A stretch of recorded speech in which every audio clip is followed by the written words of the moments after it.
The night my coworkers dared me to ask Elena Vance to the company gala, I realized something. Some people don't actually want romance. They want a punchline. They want to watch the collision of two people who don't belong, just so they can feel a little more certain about where they do belong. So, my name is Arthur Miller. I'm 42, and I spend my days as a senior architectural drafting consultant in Chicago. It's a job that requires a lot of straight lines and, very little imagination. Which, honestly, suited me just fine. I'd been single for 6 years, and not the fun kind. The kind that happens when a 10-year marriage ends, not with a bang, but with a polite little conversation about who gets the good toaster. I wasn't bitter. I was just tired.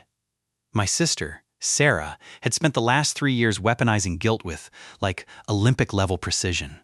Always trying to set me up with women who used words like manifesting and synergy in casual conversation. So mostly, I just stayed home. Me, a book, and my dog, Barnaby. Anyway, the office holiday party was at the Drake Hotel. Gold leaf, overpriced gin, and people I mostly tolerated for 40 hours a week. And Mark from marketing. A guy who looked like he was perpetually auditioning for a cologne commercial. He was the one who started it. He leaned in, smelling of expensive bourbon and, bad intentions. "Miller," he grinned, nodding toward the corner. "The guys and I have a bet. $100 says you can't get the Ice Queen from accounting to agree to be your date for the New Year's gala." And he was looking at Elena Vance. Elena was 54, plus size, and she had a spine made of tempered steel. She'd been a widow for 8 years, and she moved through that office like someone who understood the exact temperature of the room, and had just decided not to give anyone the satisfaction of seeing her flinch. Right then, she was standing by the shrimp cocktail. Alone, in a navy velvet dress that looked like it cost more than Mark's car. I looked at Mark. Then I looked at the guys, leaning back in their chairs like they'd bought tickets to a show. The whole room was waiting for me to be awkward. They expected me to stumble over a joke, or face a cold rejection. I stood up. I didn't go over there to win a bet. I went over because the air in the room felt thin, and she was the only person who looked like she was actually breathing. I walked up to her. I didn't lead with a line. I just stood there for a second until she looked up from her plate. "Mr. Miller," she said. Her voice was like smooth gravel. "Are you lost? Or is the shrimp particularly captivating tonight?" "Neither," I said, pulling out the chair next to her. "I was actually wondering if you'd like to ignore everyone in this room with me. And then, if you're not busy on New Year's, I'd like to take you to the gala. Not as a joke, not as a dare. Just because I think you're the only person here who won't ask me about my 5-year plan." She paused, her fork halfway to her mouth. She looked at me, really looked at me, searching for the catch. I just held her gaze. I didn't smile too much. I just waited. $100? She asked quietly. I blinked. "What? That's what Mark bet you, isn't it?" She didn't look hurt. She looked bored. "It was," I said. "But if you say yes, I'm going to tell him I lost. And then I'm going to take that $100 out of my own pocket and donate it to the animal shelter in your name.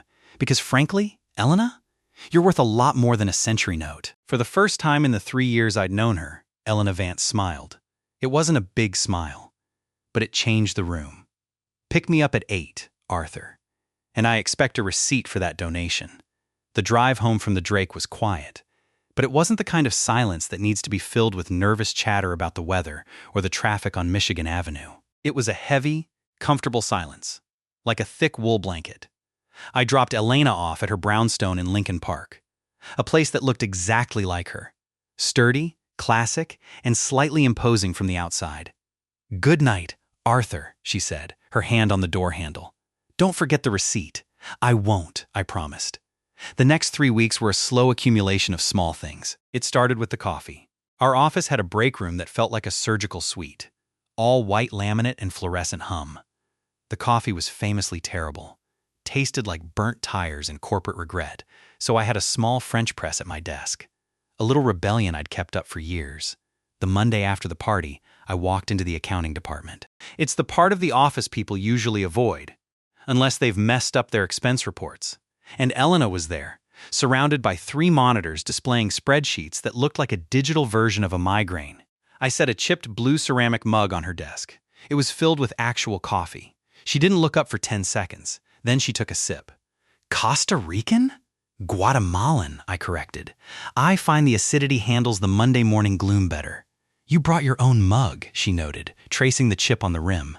It's my favorite. It's seen me through 2 layoffs and a divorce. It's earned its keep. She looked at the mug, then at me. Thank you, Arthur. That was the first object. The second was the fence. 2 weeks before the gala, I mentioned I was heading out early on a Friday to help a friend. A friend? She asked, her eyebrow arched in that way that made me feel like I was 19 again and failing algebra. My neighbor, Mrs. Gable, I said. She's 80, and her garden fence is leaning. If I don't fix it before the first real snow, the wind's going to take it down. I see, Elena said. She tapped a pen against her chin. I happen to be an expert at holding things level while someone else does the heavy lifting. And I have a very efficient cordless drill, so. On a Saturday morning that smelled like damp earth and impending winter, I found myself in a backyard in Evanston with Elena Vance. She wasn't wearing navy velvet.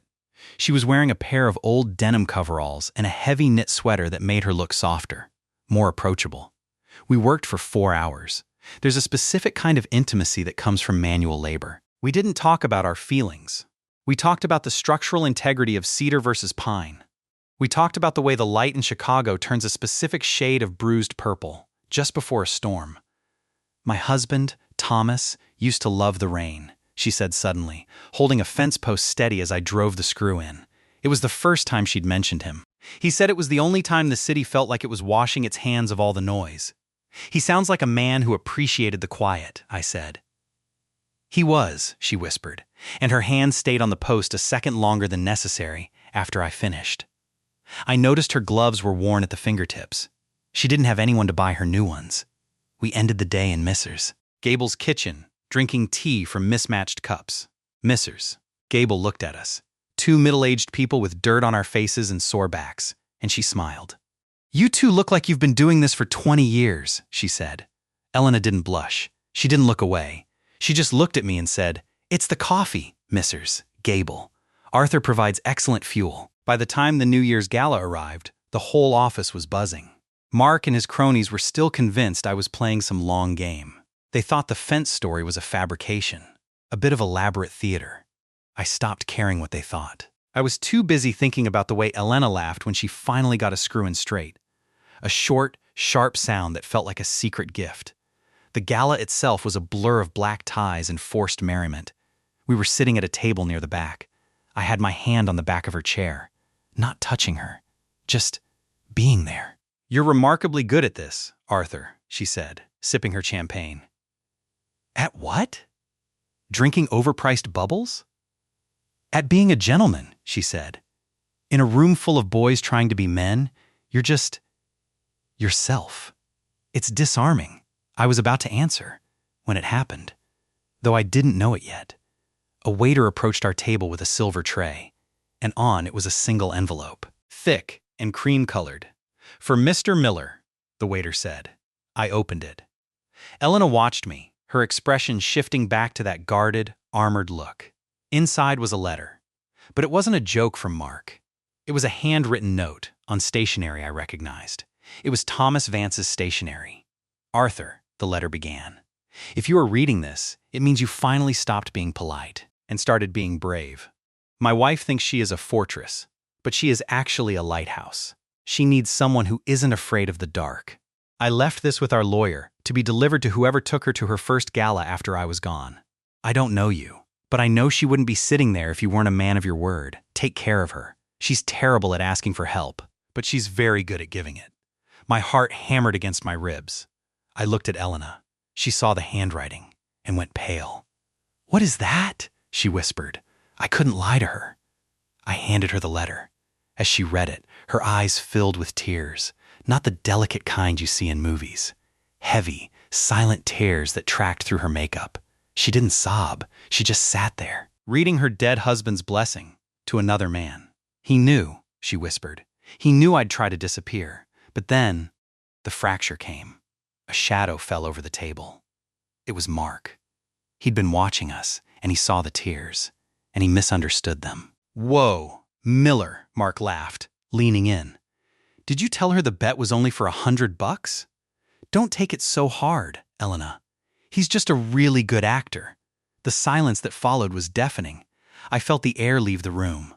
Elena looked from the letter to Mark, then to me, and the fortress came back up, higher and thicker than ever before. She didn't ask for an explanation. She didn't give me the chance to explain the donation, the fence, or the fact that I'd forgotten the bet even existed weeks ago. I see, she said. Her voice was ice. I should have known. Dignity is a very expensive costume. Isn't it, Arthur? She stood up, grabbed her wrap, and walked out of the Drake. She didn't flinch. She didn't look back. The next 3 months were gray. The whole city felt like a charcoal sketch. I went to the office, I did my drafting, and I drank my coffee alone. I left the blue mug on her desk every Monday for a month. She never touched it. Eventually, I stopped. I went back to my quiet life, my dog, and the feeling that I had finally, truly failed at the one thing that mattered, being the man Thomas Vance thought I was. The honest conversation happened on a rainy Tuesday in March. I was leaving the office when I saw her, standing under the awning, watching the downpour. She didn't have an umbrella. I walked up and held mine over her. We stood there for a long time, the rain drumming against the black silk. I still miss him, she said, not looking at me. Every single day. It feels like a betrayal to even like the way you take your coffee. I know, I said. I'm not trying to replace him, Elena. I'm just trying to be the man who holds the umbrella. Mark told me about the donation, she said quietly. He found the receipt in the printer. He thought it was a tax dodge. He's an idiot. He is, I agreed. I overheard the bet that night at the party, she admitted, finally looking at me. Her eyes were raw. I went with you because I wanted to prove I could handle being the joke. I didn't expect to actually like you. And some days, I said, my voice cracking, just a little, I miss you, too. Even when you're sitting 20 feet away in accounting. I reached out and took her hand. Her glove was new, soft, warm leather. She didn't pull away. Years later, when people ask how we met, she usually says, he tried to win a bet. I'd say, I tried to fix a fence. Both were true. Neither was the whole truth. The whole truth sits on our kitchen table every morning. There are 2 mugs, one chipped and blue, one sleek and white. There's a fence in Evanston that still stands straight, no matter how hard the wind blows. And there's a letter in a frame in the hallway. A reminder that some lighthouses just need someone to help them keep the light on. Sometimes the person who truly sees you is not the person who had you first. Sometimes they're the one who stayed, when the room expected them to leave. So let me ask you something. What would you have done if you realized your entire relationship started as a joke? And have you ever realized that the person everyone else overlooked was the only one who truly mattered? Tell me your story in the comments. And if you liked this one, leave a like, subscribe, and I'll see you in the next video.